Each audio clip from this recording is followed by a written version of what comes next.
Le Seigneur soit avec vous. Évangile de Jésus-Christ selon saint Matthieu.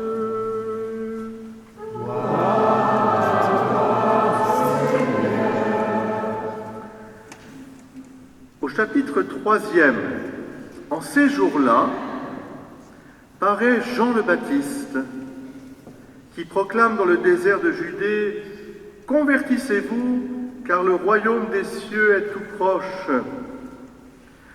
Jean est celui que désignait la parole prononcée par le prophète Isaïe, « Voix de celui qui crie dans le désert, préparez le chemin du Seigneur, rendez droit ses sentiers. » Lui, Jean, portait un vêtement de poil de chameau et une ceinture de cuir autour des reins. Il avait pour nourriture des sauterelles et du miel sauvage. Alors Jérusalem, toute la Judée, toute la région du Jourdain se rendaient auprès de lui et ils étaient baptisés par lui dans le Jourdain en reconnaissant leurs péchés. Voyant beaucoup de pharisiens et de sadducéens se présenter à son baptême, il leur dit « Engeance de vipères, qui vous a appris à fuir la colère qui vient? Produisez donc un fruit digne de la conversion. N'allez pas dire en vous-même, nous avons Abraham pour père, car je vous le dis, des pierres que voici, Dieu peut faire surgir des enfants à Abraham. Déjà la cognée se trouve à la racine des arbres. Tout arbre qui ne produit pas de bons fruits va être coupé et jeté au feu.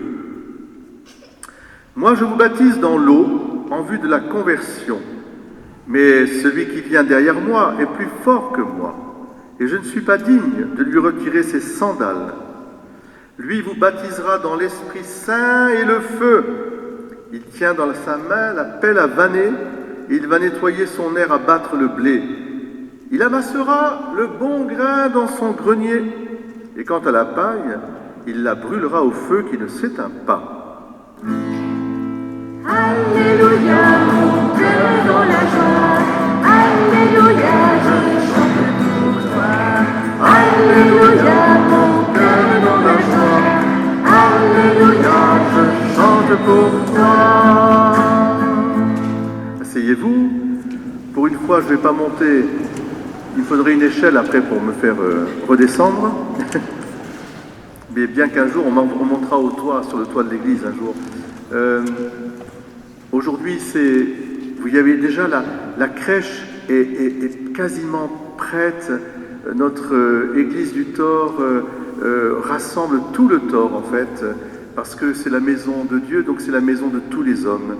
Et c'est cette annonce universelle que manifeste votre présence à tous ici aujourd'hui, en particulier vous, les catéchumènes, ceux qui se mettent en chemin, qui sont appelés à suivre Jésus et à découvrir sa vie.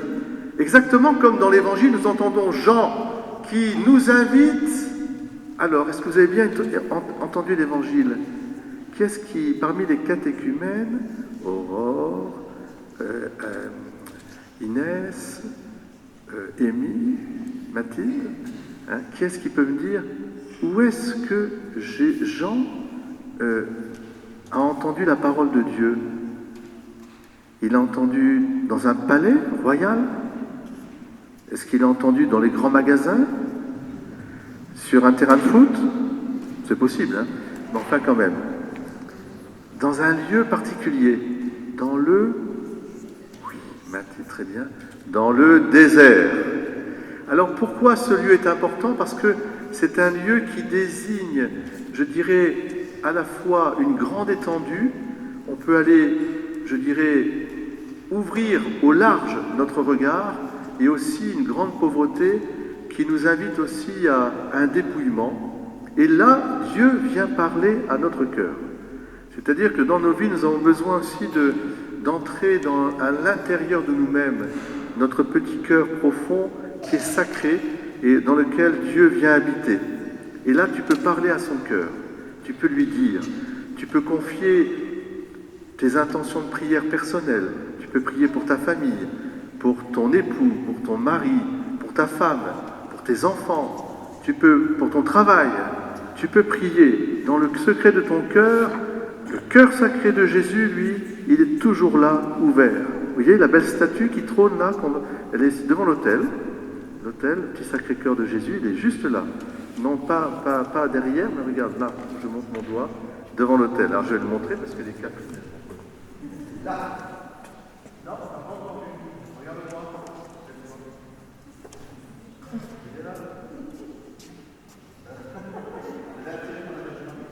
Là. Merci. Alors, quelle figure que Jean le Baptiste, n'est-ce pas? Ou les anciens qui avaient fait le bon catéchisme, vous avez gardé cette figure de Jean Baptiste. Il y a parmi nos 3 paroisses une qui est dédiée à Saint Jean-Baptiste, Châteauneuf de Gadagne, et ici il y a toujours Saint Jean-Baptiste aussi. Alors comment il était habillé, les enfants? Les grands enfants qui sont les sapeurs-pompiers, il était habillé comment, Jean le Baptiste? Comment? Mais on a écouté la parole de Dieu là. Oh, presse pas, Père Gabriel, on s'est levé pour toi, on est venu, ça nous a fait dimanche. Hein. Alors, il est habillé comment? Elliot, tu sais? Tu ne sais pas? Ah ben, il était habillé avec une tunique en poil de chameau. Alors, pourquoi, à votre avis, il est habillé avec une tunique en poil de chameau? Bon, il y a la raison de pénitence, mais moi, je vais vous dire pourquoi. Parce que le poil de chameau, ça indique notre humanité. Nous sommes tous des chameaux et des chamelles. Vous savez ce que ça veut dire, hein? Tu es un chameau, tu es une chamelle. Ça veut dire que tu as une écorce un peu rude, que parfois tu exagères, comme on dit. Tu exagères. Et alors c'est beau parce qu'il revêt cela, et puis il va manger quoi? Des hamburgers? Il est allé chez McDo, non? Qu'est-ce qu'il mange? Des sauterelles et du miel sauvage. Bon, c'est notre humanité, avec la création tout entière, et tout cela est invité à être sanctifié. Et ça qui est très beau. Et je pense que quand il baptise dans l'eau, pour la conversion de nos péchés, en fait, c'est notre humanité qui se prépare. Vous voulez aller à la crèche, les enfants? Non. Qui est-ce qui veut aller à la crèche? Non, pas la crèche où on te laisse le matin, mais à la crèche avec les santons. Je comprends que tu dis non, tu n'as pas envie d'aller à la crèche, mais toi tu veux aller, on va aller à la crèche. Est-ce que les grands enfants que nous sommes, nous voulons tous aller à la crèche? Oh, c'est pas très fort ça. Oui. Ah, est-ce que vous savez que chacun, on a notre personnage à la crèche? D'ailleurs, il y aura un pompier là, on va y mettre un pompier. Il y a même... il y a le monsieur le curé, il y a les bons petits vieux, il y a ceux qui jouent à la pétanque, il y a ceux qui sont les maraîchers, il y a tout le monde. Il y a les petits, les grands, tous les métiers, etc. Et c'est magnifique. Il y a même un âne et un bœuf. C'est pas ce qui manque. Alors on a tous notre place. Mais pour aller à la crèche, vous avez vu les personnages des santons? Ils sont en vérité, c'est leur personnage, ils ne se cachent pas. Ça veut dire qu'ils sont dans leur humanité simple, ouverte, pauvre aussi. Quand on entend la pastorale des santons de Provence, oh peu cher. Alors, entre Mireille qui court avec son Vincent, entre Roustido qui a un cœur fermé, entre le voleur de poules, etc., ça veut dire que c'est cette humanité-là qui va à la crèche. On ne nous demande pas d'être diaphane, complètement évaporé.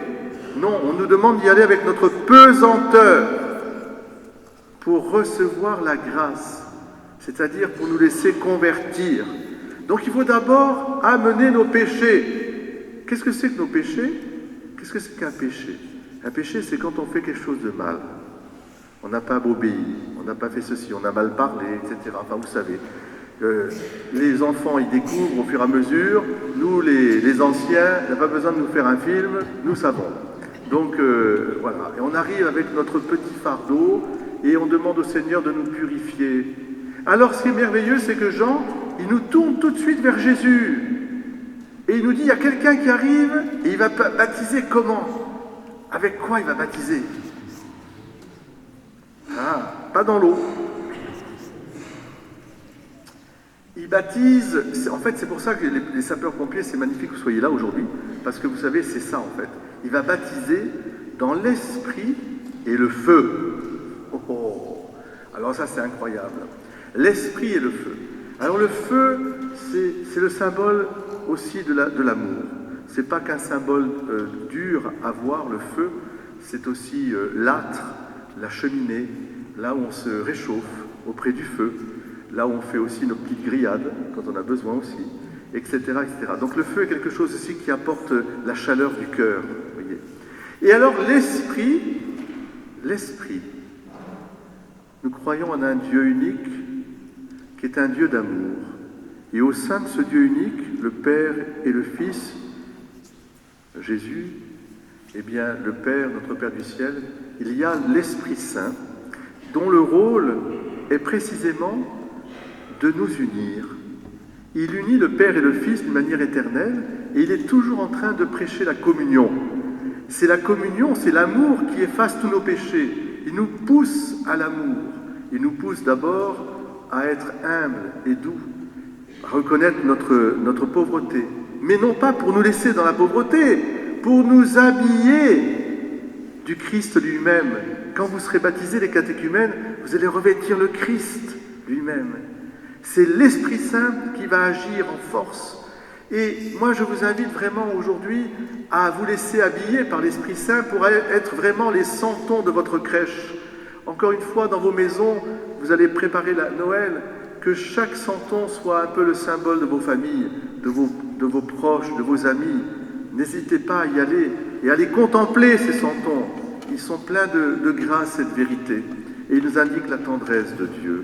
Et même ceux qui nous ont quittés. Aujourd'hui, on dira la messe pour beaucoup d'intentions de prière, en particulier pour ton épouse, Annie, hein, ça fait 1 an.